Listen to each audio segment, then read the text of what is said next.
Hello বন্ধুরা, সবাই কেমন আছো? বিয়ের লাগেজ গোছাবো তো ভাবলাম তোমাদের সঙ্গে একটু শেয়ার করি। বৃদ্ধি করার জন্য নতুন গেঞ্জি পরে করতে হয়। প্রথমে সেটা নিয়ে নিলাম, তারপর নিয়ে নিলাম আমার বিয়ের বেনারসি, বিয়ের ওড়না, ছেলের ধুতি পাঞ্জাবি, অধিবাসে ভোরবেলা পরার জন্য লাল সাদা শাড়িটি আমার খুব পছন্দ হয়েছে। তোমাদের কেমন লেগেছে অবশ্যই কমেন্ট করে জানাবে। তারপরে শ্বশুরবাড়িতে গুরুজনদের প্রণামী দেওয়ার জন্য কিছু সুতি শাড়িগুলো নিলাম। নিজে পরার জন্য কিছু সুতি শাড়ি নিয়েছি। তারপর নিয়ে নিলাম জুতো।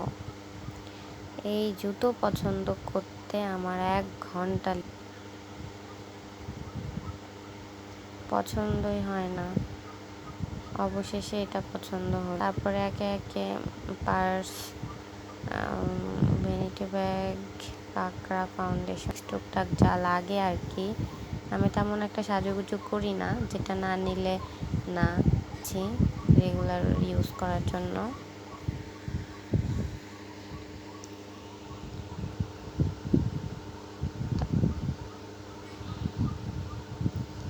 গোছানো আপনাদের কাছে কেমন লেগেছে অবশ্যই আমাকে কমেন্ট করে জানাবে।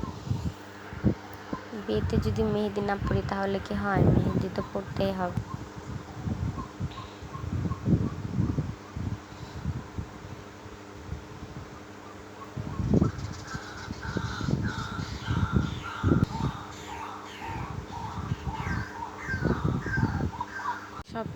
সব থেকে গুরুত্বপূর্ণ যে জিনিসটি সেটি হলো সিঁদুর।